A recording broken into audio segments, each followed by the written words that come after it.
In 2020, a virus shut down the world and changed our life. At the center of the public health crisis is the Wuhan Institute of Virology and a woman nicknamed the Bat Lady. 4 years later, the pandemic seems to have passed, but the crisis it brought about is still with us, and the Chinese regime is still covering up the truth about the virus, destroying evidence and trying to erase our memory of COVID's existence. So it's imperative to look for the answers to the questions. How did it start? Who were behind it? Who's the Bat Lady and what role did she play? To prepare ourselves for the unforeseeable future, we must understand what has happened in the past. Hello, welcome to Lei's Real Talk. I'm Lei. Our protagonist, the Bat Lady, entered onto the stage as early as 2003 after the outbreak of SARS. Before then, virologists hardly paid attention to coronaviruses because they were considered pathogens that could cause upper respiratory tract infections with mild symptoms and were not very contagious.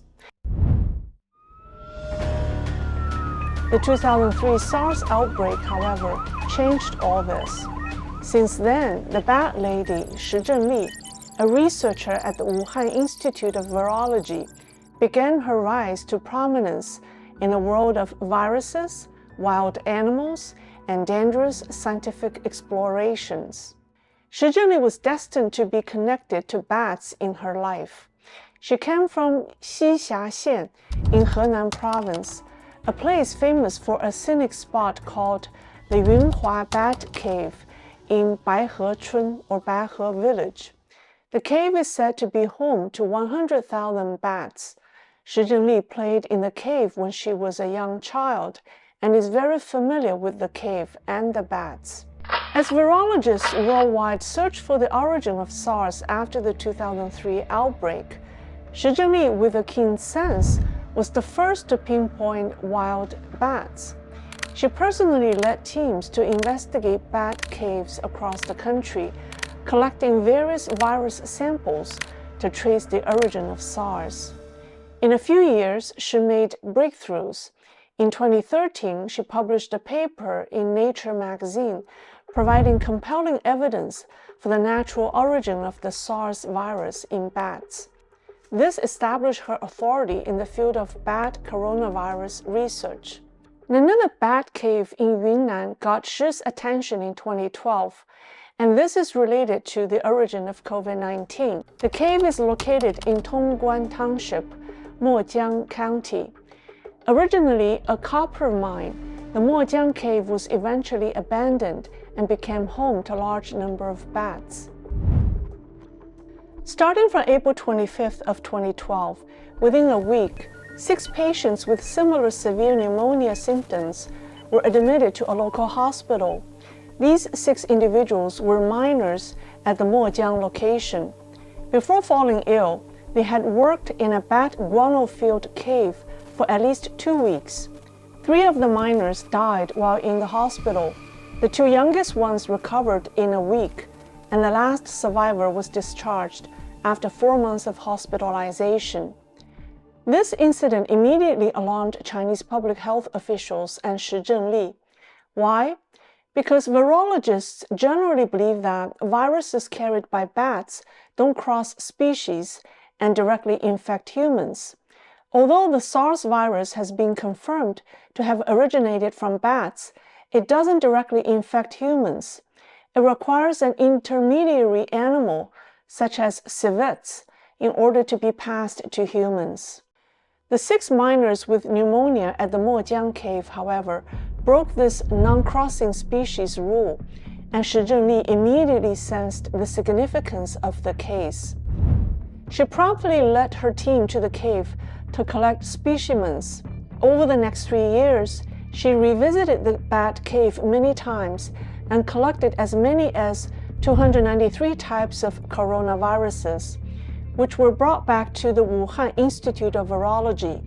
However, except for a brief mention in a paper, detailed information about the viruses collected from the cave remained largely undisclosed. Shi Zhenli's team wrapped up its work at the mine cave in May 2015. 1 year later, in 2016, she published a paper on the discovery of a virus discovered at the mine, which was a close relative of SARS.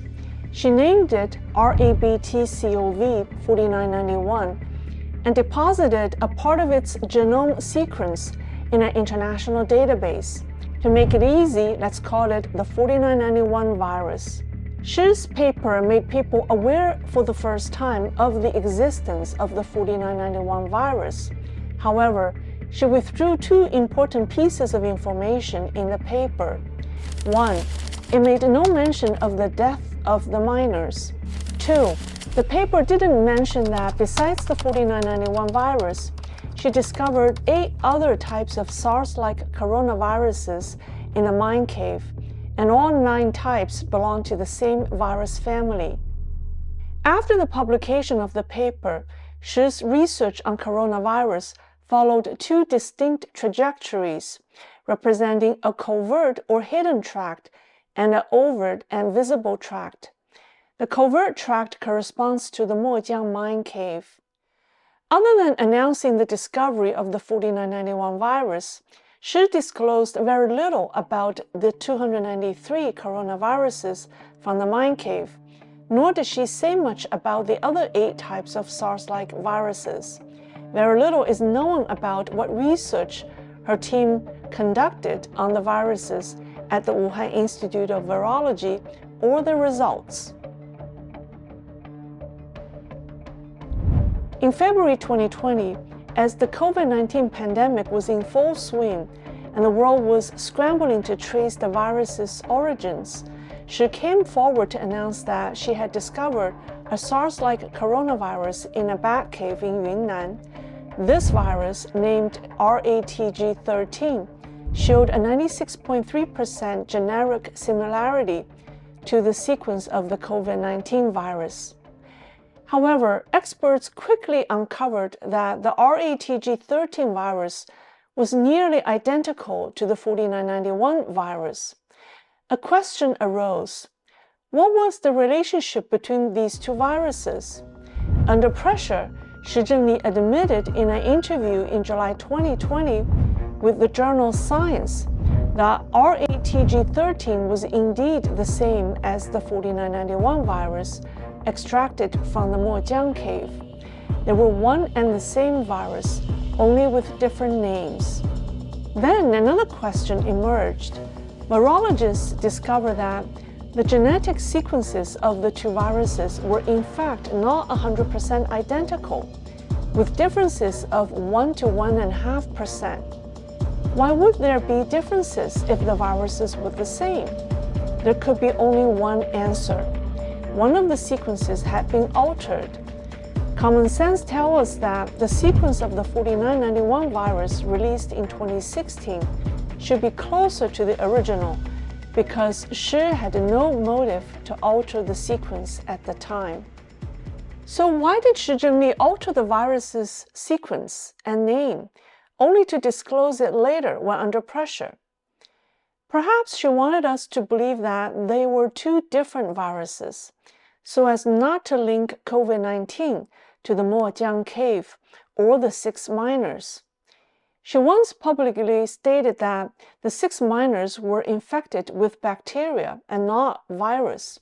However, this was quickly debunked by experts. Not long after the COVID outbreak started in Wuhan in 2020, an anonymous source unearthed a master's thesis signed by Li Xu from Kunming Medical University. The thesis detailed the illness of the 6 miners, noting a striking resemblance to COVID-19 and explicitly stating that the miners were infected by a virus. Later, a doctoral thesis under the guidance of Dr. Gao Fu, the former head of the Chinese CDC, also stated that 4 of the 6 miners tested positive for SARS antibodies. Medical records show that the miners' chest scans and blood clot formations were consistent with the typical symptoms of COVID patients in China. After the bat lady admitted that these 2 viruses were the same, she updated her own paper in Nature magazine in November 2020 to include detailed information about the minor's viral infections. Thus, the RATG13 virus, also known as the 4991, that's closely related to the bat cave, increasingly became the center of attention as it was identified globally as the closest known relative to COVID-19 virus. This implies that the 9 SARS-like viruses discovered in the Mojiang cave are the only known family members of COVID that existed before the pandemic, and Shi Zhengli is the most knowledgeable person about them. In 2021, under international pressure, the Bat Lady disclosed the genetic sequences of the other 8 types of SARS viruses from the cave. She claimed that they only had a 77.6% resemblance to the sequences of COVID-19, but other experts pointed out that the sequences might have been edited. With that, evidence of the covert trajectory of the Bat Lady's scientific research thus disappeared. This brings us to the overt, public track of Shi's scientific research, which involved another bat cave in Yunnan. In this scenario, Shi Zhengli openly collaborated with American scientists to carry out gain-of-function research on coronaviruses. With financial and technical support from Americans, she mastered crucial technology in viral chimerism and synthesized viral variants. We'll discuss the other half of the mystery of the Bat Lady in the next episode. If you like my program, please subscribe for more. Thank you for watching, and I'll see you next time.